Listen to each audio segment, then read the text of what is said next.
Hey y'all, welcome back. Today we're checking out Firestarter, how the Prodigy won over the Metalheads. New British canon. Because of tropes of dance music, there's a fair bit of strobe lighting. If I was to punch you in the face we can handle and you started to cry or you started to go, that hurt, I wouldn't say to you, why did you do that? You know, it's your natural reaction. And our natural reaction to play music loud on stage is to let off to the music, you know. From the commercial heights of new metal to more recently, hip-hop combining both emo and country, genre fusion has come a long way. Yeah, but that is back big in the now. 90s, dance and rock were separate entities. In the UK, the Stone Roses, Primal Scream, the Happy Mondays, and of course New Order had been tinkering with dance music within a rock format. But for the most part, dance was dance and rock was rock. Yeah. And rarely did anyone listen to both. Then That's came true. the Prodigy. They cared not for genre divides. Starting off as a chart-bothering rave act in 1990, by their second album, Music for a Jilted Generation, they had moved beyond pure dance into something way more interesting.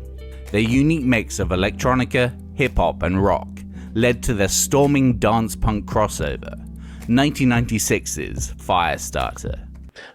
Yeah, I remember when this video came out, and I remember feeling intimidated by this guy, but also being compelled by the way he moves. Like, wow, the way he moves is just kind of interesting to look at. And I do remember being surprised that it was a dance song or like electronic production. And I vaguely remember some controversy around them. Maybe it was a different song. And hang on, I just gotta rewind it to this one screen. Is this the same guy? This guy? I think that's the same guy with the shaved head, right?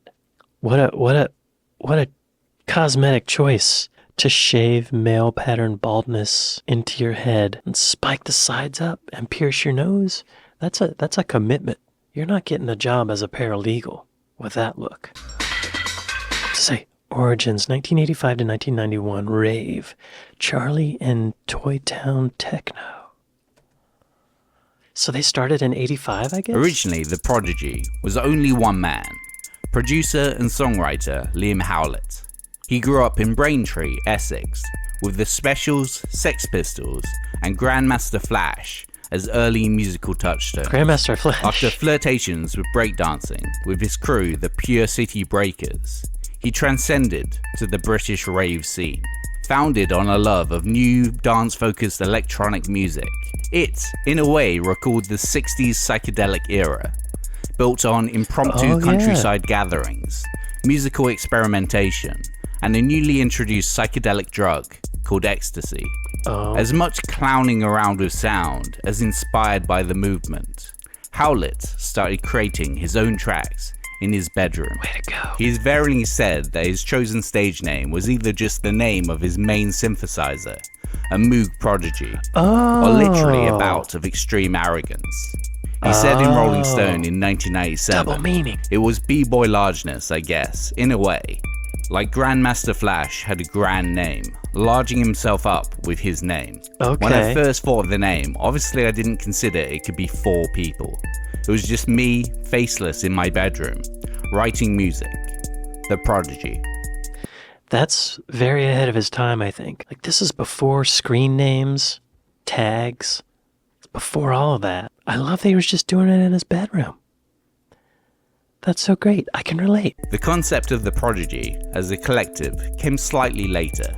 Sometime in 1989, fellow ravers Keith Flint and Leroy Thornhill heard a tape of Howlett's tracks, were suitably impressed, and offered their dancing services if he should ever want to play his music live. They were dancers Soon, first. sound system mainstay Keith Palmer, aka Maxim Reality, was added to the lineup as an MC and hype man.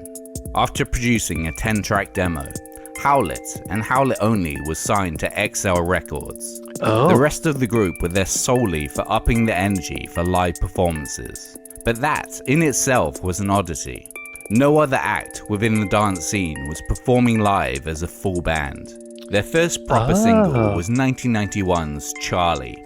So it started as Howlett, and then he got these two dancers to dance at his shows.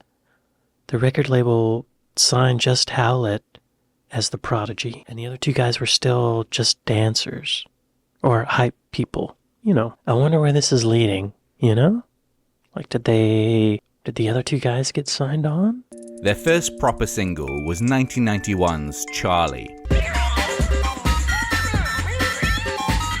A rave techno track that utilized vocal samples of a cartoon cat from a series of 1970s public safety announcements named Charlie Says. Oh, funny. Charlie says, always tell your mummy before you go off somewhere.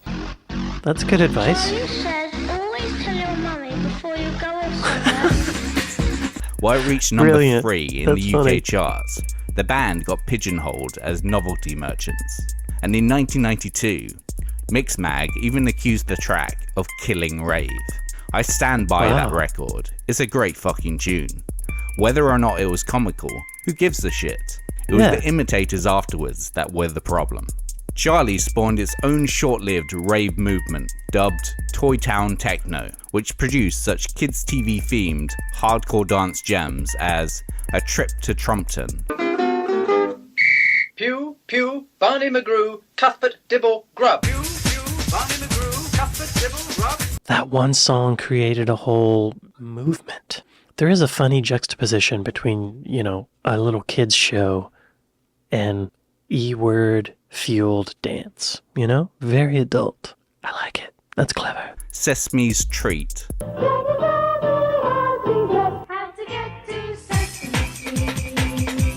and Rhubarb and Awesome. Custard.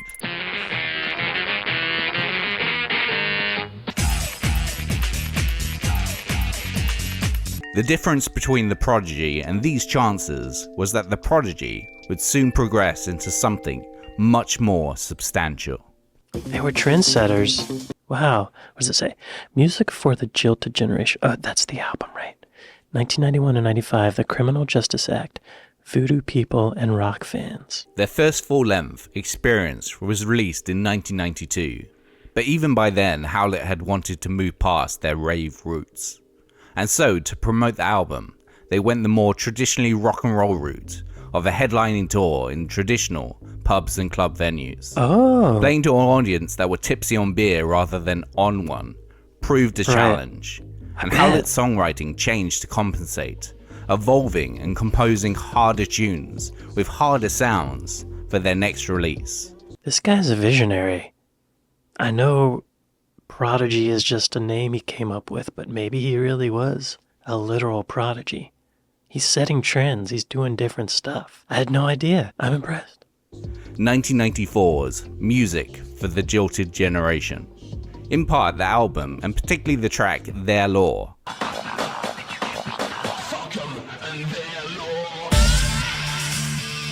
commented on the recent Criminal Justice and Public Order Act of 1994, which cracked down on illegal raves that were happening throughout the British countryside, a huge blow to the underground dance scene. That record was a reaction to everything that was going on around us, even the jungle scene.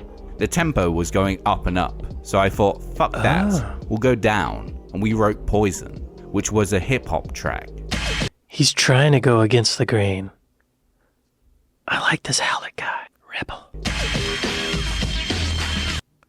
It is slower. No Good was a reaction to the shit Eurodance thing that was going on. That sounds like It's normal an dance angry music. album. Critically, the album fared well, even being nominated for the Mercury Music Prize in 1994. But more importantly, around this time, the band were attracting a different type of music fan. Not just the ravers they had built their previous name on. This was helped by Howlett's newfound interest in and implementation of rock music in their sound. Rage Against the Machine. Rage Against the Machine's debut and the Judgment Night soundtrack having an special impact on the new record. Wow. That Rage Against the Machine record is pretty amazing. I remember hearing that for the first time, and I was, what was I? Shocked? Intimidated? Compelled? And it's really aggressive. It's really aggressive. That's where it came from. Interesting. And the Judgment Night soundtrack having an special impact on the new record. Voodoo People, one of their first tracks to truly cross over within rock clubs, even samples Nirvana's Very Ape. No way. I love that song. Playing with honest-to-goodness rock bands also helped their sound mutate. Howlett cites a Danish festival where they opened for Red Hot Chili Peppers being particularly pivotal. We didn't want to be techno boffins on stage. Most of the energy in live acts is coming from rock, so we took elements from that and got inspired by that scene. Bands Wow. like Biohazard and Suicidal Tendencies. Yeah. And because of this, their in-your-face live show was beginning to turn heads within the rock press. You know, they mentioned Suicidal Tendencies. I remember that my brother, I have an older brother, and he got a CD player before I did. And I remember looking through, I used to sneak into his room and listen to CDs that he had because it sounded so good to me, you know. I just had cassettes. They didn't sound as good. But I remember he had a Suicidal Tendencies CD, and I remember being worried. I was like worried that my brother was satanic or worshiping Satan or that he was suicidal. Kerrang! Journalist Murat was so entranced with the group's Glastonbury 95 set that he campaigned hard to get Prodigy featured in the previously hardline metal and punk magazine. But it wasn't an easy sell. Metal purists didn't see the appeal, nor did those into true techno acts like Aphex Twin and The Orbital. We really had to fight to get respect. The dance scene in particular has always been quite snobby against us. Prodigy was stuck in the middle, but appealed to anyone who wanted some loud, great music, who weren't too fussed about what instruments were making it. But their next single would truly ignite interest in the band. I remember thinking of them as a techno group. And I was coming from more of the rock metal point of view. And at the time I didn't hear the rock influence, but now I do. Now I do. I didn't realize they were such trendsetters. Oh wait, what does it say? 1996 Foo Fighters, The Breeders, and Keith Flint on the mic. Firestarter started off as an instrumental that Howlett created in the tail end of 1995, partly inspired by the loud, punkish guitars on the Foo Fighters track, Weenie Beanie.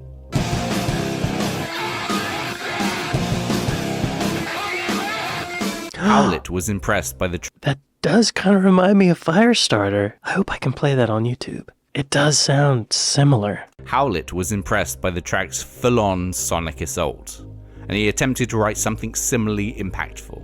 I was starting the new album when I wrote Firestarter, and that was the first thing people were gonna hear. I was messing around sampling loads of guitars, so I'd spend a lot of time recording guitars, then really smashing them up and trying to make new sounds out of it. The distorted main riff was written on a keyboard, but re-recorded and played by their live guitarist and future Pitch Shifter member, Jim Davies.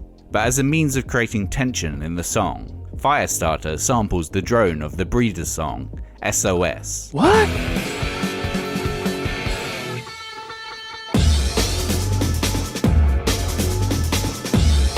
Whoa. Also sampled is a hey tripled up from Close to the Edit by The Art of Noise. And the track's Drums from Hell beat makes ample use of the Voice of Paradise mix of 10 Cities, Devotion.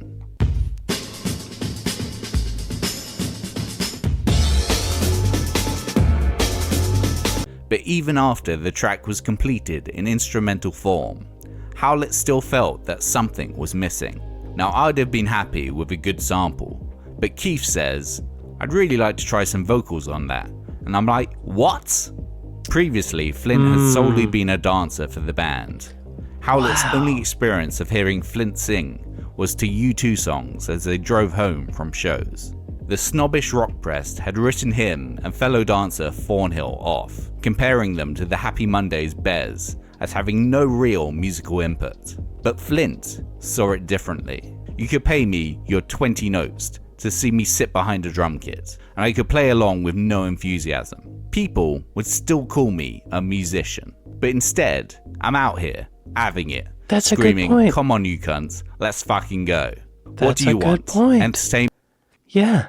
Just because he's not playing an instrument and he's not singing, he's definitely part of the show. He's performing, right? I never thought of it like that. What do you want? Entertainment, energy, some slamming sounds, something to look at, a lot going on, a real close vibe with the audience, or 3 musicians standing still?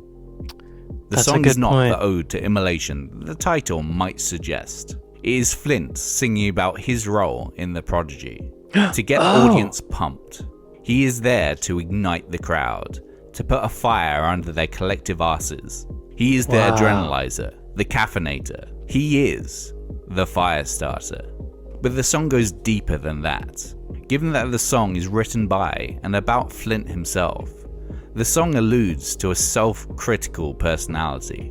Rolling Stone writer Chris Heath quizzed him about the line, On the bitch you hated, and on the self-inflicted, I'm detonator. I don't know if I want to say. I could explain it to you, but I wouldn't for the magazine. That is a very deep thing to me personally, and I can deliver that with far more power than the other lyrics. I have a lot more respect for Keith Flint. I didn't even know his name before. He's actually pretty introspective. He's an artist. He's an artist. Way to go, Keith.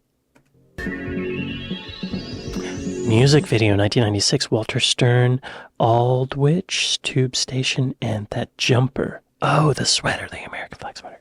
A key aspect to the success of Firestarter was its music video. Though Yes. that might not have been the case if they'd gone with the first attempt. Said Howlett in Really? 2018. In the original, Keith was in a straitjacket and had this ball bouncing.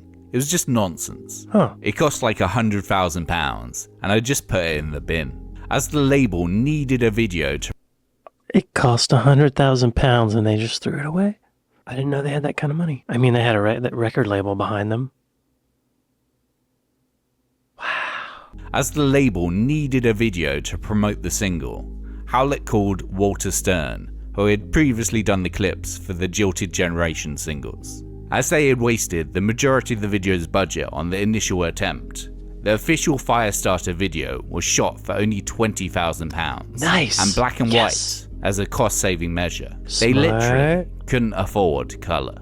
It was filmed in the old abandoned Aldwych tube station, and the dust was so much that the whole crew had to wear masks when filming, Wow. with Flint being most on camera, having to endure inhaling the debris. Oh my God. One of the main things that made the video a classic was how Flint looked. Yeah. During the Jilted Generation cycle, Flint had looked like your average stoner type. Hippie. Long scruffy hair and baggy clothes. Yeah. But by Oh, mid-1995, it's me. he changed up his image, applying dark, coal rings around his eyes, and shaving and dyeing his hair into neon devil horns, which, mixed with his nose bar, It's a made bold him choice. the Prodigy's live focus, a figurehead for the band. Wow. The last element added to his video look, the Stars and Stripes jumper, was less fought over.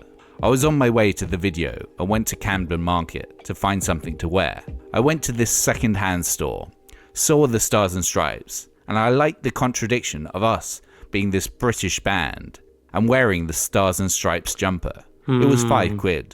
I bunged it on and it had its own impact. Yeah, that could come across as commentary about America. I don't think I recognized that when I first saw the video. I don't think I noticed the sweater. I noticed his hair and the piercings, and he seemed scary. He scared me. But now, after hearing this, he seems like he'd be a lovely person to chat with. You know? He's an artist. And it had its own impact. Aftermath, 1996, charting the fat of the land and lasting influence. Firestarter was released as a single in March 1996. Because of the song's base-level admission of arson, the song was banned on UK radio. Oh. Despite this, it went straight in at number See- 1 in the UK charts. Great way to get your song to the top of the charts is to have it banned. People want what they can't have. Because the Prodigy were one of the few continuously chart successful bands that refused to appear on Top of the Pops, the music video was played in their stead. This provoked more outcry. The image of Flint hollering in a disused train station, like a rave-era Johnny Rotten, proved to be too scary for 7 PM on a Thursday evening. More complaints, more controversy, and Firestarter remained at number 1 for another 2 weeks. I was not the only one who was scared of this guy. After its 3rd week at number 1, it dropped to number 3. Still But pretty was good. joined in the top 100 by all of the Prodigy's previous singles. No way. I can't actually remember another record that has come out of nowhere to get like that. Not even Radio 1 would play it. They were like, no way. No fucking way. Really? It actually got there on the buzz of the band and street level. Grassroots. Which doesn't happen now. Yeah. After a second number 1 in the form of Breathe in November, Prodigy released the album The Fat of the Land in June 1997 to massive international success. Due to the MTV-friendly videos of their previous singles and crossover airplay on rock and dance radio, it would be the first electronic album to hit number 1 on the US Billboard album chart. I didn't know that. That's huge. This song's much more... Oh, Smack My Bitch Up. That's the one I was thinking of with the controversy. I didn't realize this was so groundbreaking. Good for them. But with Firestarter, the band had truly crossed over. They had always charted high in the UK, all their singles by this point having reached the top 20. But this not only gave them international fame, but they were also beyond merely a dance act. If you asked the band about it, they would thumb their nose at any genre applied to them. Simply, they made Prodigy music. They were just as home on the cover of Mixmag, Enemy, Kerrang, or Rolling Stone. And their influence is admirable. Their sound further blurring the lines between rock, hip-hop, and electronica. Bands as diverse as Sepultura, Refused, Pendulum, Enter Shikari, and Skrillex all cite the group as an inspiration. Wow. Not to mention any other act that has attempted to meld big beats with distorted guitars in their aftermath. As Howlett has stated, maybe it's all gone to my head, but I believe we should be revered like the Specials, Oasis, and the Sex Pistols. What else can be expected from a man that called himself the Prodigy? Yeah, good point. Beyond anything else though, Keith Flint became an icon. His appearance in the Firestarter video, one of the most enduring images of the 90s. Yeah. Though he sadly passed last March. Oh, really? He will live on forever in that image. And in rock clubs the world over. That's sad. I wonder what happened. Is that the end? I think it's the end. Thank you for watching. If you liked the video, please like, comment, and maybe even subscribe. Wow, y'all, I had no idea Prodigy was that groundbreaking. What happened to Keith, y'all? There he is. What happened? He died March 4th, 2019. He was a keen motorcyclist. Oh, man. He took his own life. Man, I wonder... poor guy. Oh, it may have been an accident. I guess it's inconclusive. That's sad. They paid tribute to him. That's good. What an icon, though. I didn't realize. I had no idea. It's so wild to me how these United Kingdom groups come up into the American market. And to us, it's like Prodigy. First thing I heard from them was Firestarter. And then Smack My Bitch Up came later. Feels weird to say that. But there's a whole, like, years and years of in the UK market, they were trying different things. That's amazing. Great stories come out of that. Wow, this is crazy, y'all. Amazing. I might be a Prodigy fan now. I definitely was not before. A lot of respect for them. I'm a Prodigy fan now. Never thought I'd say that. Hey, y'all, be sure to go to Trash Theory, give him a like and subscribe. And if you made it this far into the video, give me a like and a subscribe if, you know, it helps me out. Well, I'd like to say thanks to my patrons. Thank y'all. Hope you're doing well. And thank y'all for watching this with me. And I'll see you next time. Later.